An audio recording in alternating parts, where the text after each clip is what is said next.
Hold on a second, everybody. Okay, if you saw my last video about the Hover Air drone and you were thinking about buying it, do not buy it.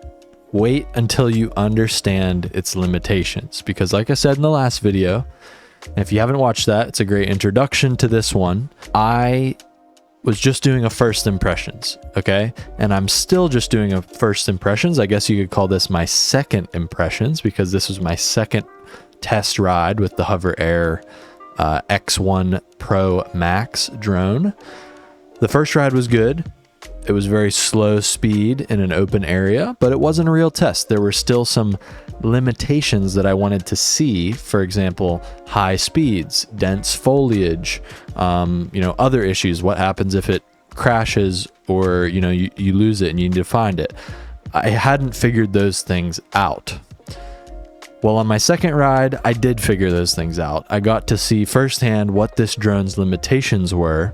I came to the conclusion that I don't think you should completely write it off because of these limitations, but I think it's very important to understand them before you make the decision to buy it, because it's going to change the way you use the drone. So I want to get into all those, everything that happened during my second ride, explain to you how that test went in this video. Before I hop into that, I just want to give a really quick plug to my Patreon. I do have a Patreon. It just helps out a little bit because YouTube's algorithm kind of makes the monthly income, let's say, a little bit volatile, a little bit unstable. With Patreon, it's a lot more stable. And currently I've been posting weekly long form podcasts over on there, video podcasts. I call it Soup's Secret Show. If you're interested and you want to check it out, it's only $2 per month. But I do want to ask you guys, what do you want to see on Patreon? What would you be willing to pay $2 a month for? I don't want to just squeeze extra money out of you guys. It just helps me sustain the channel. I still want to keep posting free videos here on YouTube. But having the Patreon just lets me continue giving you guys exactly what you want to see, while also giving me a little bit more of a stable income in addition to the YouTube stuff, which is a bit more, up and down. So what do you want to see? Another idea I had was like maybe doing moto vlogs. For whatever reason, I can't seem to get moto vlogs and like ride alongs to gain any traction on YouTube. I know other channels do a really good job at that, like Midwest MX. He somehow makes his like enduro vlog videos go viral. I can't figure out how to do that. I'm just not good at titling those and whatnot, but I've seen you guys expressing interest in those ride alongs and moto vlog videos. So I would like to give those to you. Would you be willing to pay $2 a month on Patreon for that? Like I said, I don't want to just squeeze money out of you without giving you value. So like, if you have ideas for the Patreon, I want you to, give me those in the comments below, and keep that in mind. Like, what would you actually pay $2 a month for? Because it just directly supports Soup Moto and helps me keep going. But I still want to provide you guys with value. So yeah, give me those ideas if you have them. Anyway, sorry for the long aside here. Let's get into the main topic. So if you haven't seen that first video, go back and check it out, because it kind of gives my baseline thoughts about this drone. Also, sorry, I'm really sorry, but another disclaimer before we get into it. Hover Air did send me this drone for free for me to review it, but I'm not obligated to say anything positive or anything specific about it. They just wanted my honest feedback. So I did get the drone sent to me for free. I do have an affiliate link. If you want to buy it, I'll get a commission on it if you use my affiliate link. However, I'm not pushing you guys to buy it whatsoever, and I want to give you exactly the limitations of it so you can make an informed decision. So anyway, into the first test. One of the limitations I wanted to see was, how does this thing perform on the motocross track? Because I ride motocross too, and I only tested it out in very open, slow speeds, just kind of messing around, riding around in circles in a very open area with no foliage or anything like that. I wasn't going fast. I wasn't, really blitzing around a motocross track. So I wanted to know, how does this thing actually work if I go onto a motocross track? Now, my track is all grown up at the time, as you can see here, but I did test it at higher speeds on the motocross track, and I found out some things. So it does lose you if, for example, you go around a turn quickly with like foliage blocking its view and you go out of its sight, it will just stop and hover there if it loses sight of you. It will also lose you if you briefly disappear from its view. And that happened at one point. The drone was like 30 feet in the air. I went down into this turn that kind of goes down into a hill. I turned up left and I kind of lost, I got out of the frame of it and it got stuck like 30 feet in the air.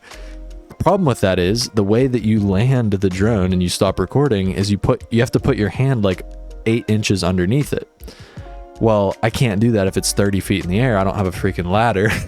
So I couldn't land it. I try to go into the smartphone app and there's a return to home option, but you need to have the beacon, which they did send me a beacon as well. I just haven't tried it out yet. So the return to home feature only works with a beacon. You can't just press land now in the app, which I don't know why. I wish you could just press, a button and it would land where it is. Otherwise, because of that, I had to wait until the battery died. I was just sitting there for like 5 minutes underneath it, waiting for the battery to die. So that was kind of crappy. If you have the beacon, from my understanding, like I said, I haven't tried it yet. That would be the next test I would do with the beacon, but apparently you can switch it into manual mode and like fly it. So you could essentially fly it back to you. Or also I believe the return to home feature would fly the drone automatically back to the beacon. But I don't know why they can't just do this with the smartphone app. That would be a great addition to have in the future. So anyway, I had it on follow mode on the high setting, I believe. So or maybe it was mid, I don't know. But basically it follows you like behind you and like up above you a little bit. And it kept up okay on the motocross track. I wasn't going like wide open, but if you had a motocross track that was just like, 5th gear pinned wide open on a straightaway, it might lose you. But on my track, it kind of winds back and forth a little bit. So it didn't lose me there. It only lost me when I'd like go around a turn and jump out of its view.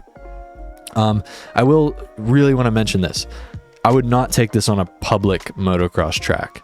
If there's anyone else riding with you, you have the risk of the drone either like hitting something and crashing, or it just dies and then it lands on the ground. If it does that, it's going to be really easy to run it over. Someone following behind you could easily land on it, run it over, whatever. So if there's other people on the track, I would not recommend using this. If you have your own private track or whatever, or you have access to a track somehow, or you rent a local, whatever, you know what I mean, then okay, you can use it. But to be honest, it's really not the best for recording motocross videos.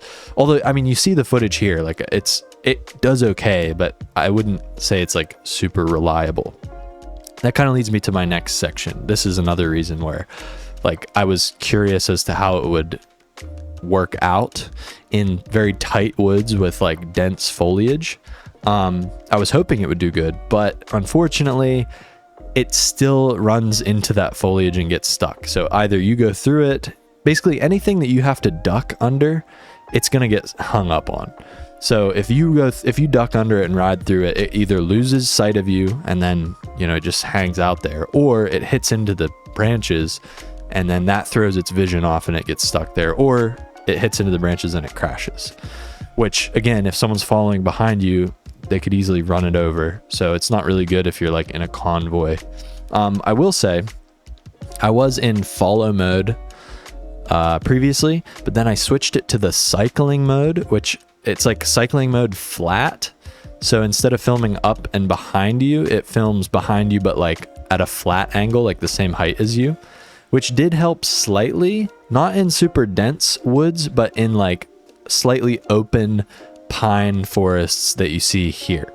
Now it still will lose you quickly if it gets like, if it hits a branch and like it'll get stuck like in this clip. It basically doesn't work well unless you're going slow. So if you're just like casually putting around, if you're doing like a heater, like training on a woods loop or something for a hare scramble race, like forget about it. It's not gonna be able to keep up with you. But if you're just like, if you basically are just like putting around and you just want to like show people what the trail looks like, basically you're like a very slow like tour guide. You're just going on like a little nature extravaganza type thing. Yeah, it might be able to keep up with you. As long as you check behind you frequently, you don't go like blazing through foliage. So if the foliage isn't that dense, then yeah, it's fine. But you got to constantly check to make sure it's following behind you. So unfortunately that let me down too. There's another thing that happened where it actually crashed, and I want to talk about that. But quickly, before I talk about that, I want to mention that Soup Moto t-shirts are now available. They are made in the US, union made. They are also screen printed by a union print shop called Commonwealth Press right here in Pittsburgh, Pennsylvania. Super high quality shirt. I made sure to go into my closet and find the shirt that I felt most comfortable in, and it's actually like a good shirt. I don't want to sell you guys like crap merch. So if you're interested, you want to buy one, it does help support the channel directly. You can check out the link in the description below and pick yourself up one. They're $30, but like I said, utmost high quality, completely union made. I'm not giving you crap merch, so don't worry about that. Anyway, so the drone crashed, all right? And it was kind of funny. What I was doing was I was going to hit a hill climb, right? And I had it on, I believe it was I don't remember if it was the cycling mode or the follow mode. Regardless, I think it would do this the same. The hill climb is basically like, vertical, as you see here. And it just literally, instead of following me up the hill, it flew straight into the hill. Like it just went straight forward into the wall, bounced off. And the bad part was the battery popped out of it when it crashed. So that means I went to my app on my phone. There's no GPS signal. You can't find it if the battery pops out of the drone. Luckily, I knew where it crashed, so I was able to find the drone quickly, but I couldn't find the battery right away because it was like under the leaves in this kind of like, stuff on the ground. Ended up finding it. Luckily, I will say though, the drone flew straight full bore into the hillside and it's fine. I had no damage. It was just a little dirty. It had some like dirt on it. I popped the battery back in and it worked just fine. So, it works as far as durability goes. If it hits into something, it seems like it's pretty dang durable because it flew into that hill fast enough to knock the battery out of it. So yeah, that's fair enough. It's durable. Okay. But it can't follow you up a hill climb. Next section I want to talk about is crashing into bushes and finding it. So I was just trying to go and get back on the road at one point and it got all out of whack and it like flew directly into a big dense patch of like jagger bushes and it crashed and landed. Now the app, luckily the battery didn't get knocked out. If the battery got knocked out, I would not have been able to find this, but the battery didn't. So I pulled out my phone, and whenever I connected it to the app, I heard like a chime, right? And so I sort of knew where it was, but it only chimed once. And there's no button to like constantly ring the alarm so you can locate it. It'll show you on the GPS like within 10 feet where it is, but if it's like stuck in dense foliage, how the hell are you gonna find it? So another thing that Hover Air needs to add to their app is a constant chime that you can press and it'll just keep going like ding, ding, ding, so you can locate it audibly. Or maybe even a blinking light would be good as well.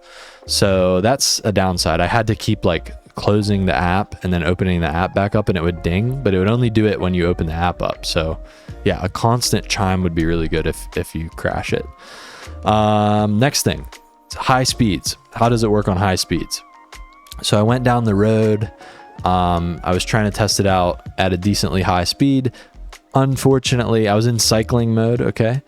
It only went up. It only kind of could keep up to me if I was in about third gear, half throttle on my CRF 250F. Anything faster than that, it seemed like it kind of got way behind me and it couldn't really keep up. So as far as riding down the road, unfortunately, that's also a limitation. So with all this negative talk, right? Am I still going to use it? Yes, I would. And I think there are still places where it does work well. You just have to know its limitations, all right? So once again, open areas for like slow training. If you're just riding around in a small area, you're doing wheelies, you're practicing stoppies, maybe you're practicing some hard enduro stuff like log crossings, double blips, that sort of thing. You can totally have it fly around and follow you there and it works great. Another thing that I found out was I got stuck in a hole in this like mud pit and I'm thinking to myself, okay, how could I use this drone? Well, I put it in hover mode, which means it stays static in one position, but it will still like pan around and follow you, but it doesn't move from that position. So it's basically like a floating tripod. Now this was really cool.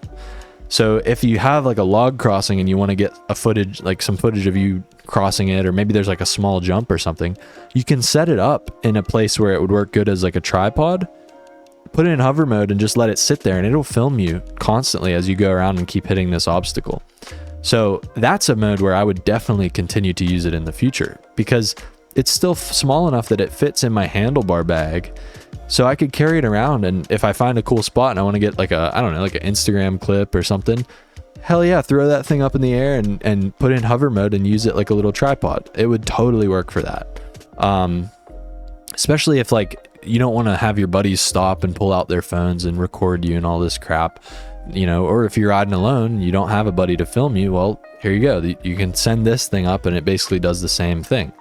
It does a pretty good job at it too. So I just wanted to throw all that information at you guys, because if you saw my last video, it was optimistic. I'm still excited about this thing. I still think it's really awesome. I need to try it with the beacon that they sent me as well. But the truth is the limitations are real. So if you're considering buying it, be mindful of the limitations. But it's not completely useless. Like I said, there are ways that it is useful, and I will still continue to use it because as you see here, it gets really cool footage. But don't buy it expecting like a full speed FPV drone that's going to fly you around and follow you perfectly when you're hauling ass on the motocross track. But do buy it if you want like a floating tripod, which is really cool, or you just want to film your practice sessions in like a little open area, and you're just going to be going around and practicing like form slowly. You know, it would be good for that for sure. So like I said, future test, I want to try out the beacon. It might help different things, but it's definitely not going to solve everything. You just got to be mindful of the limitations of this thing when you go to buy it. So yeah, if you want to buy it, like I said, there's an affiliate link in the description below. Please do not feel obligated to do so. I just want to give you guys information. I'm not trying to sell you on something, but it does help me out if you want to purchase it and you decide you actually do want to buy it. If you purchase it through that link, I'll get a commission. So thank you guys for watching. If you're interested in more Soup Moto, you can check out my Patreon, or also click the video on screen now, and I'll see you guys in the next one. Peace.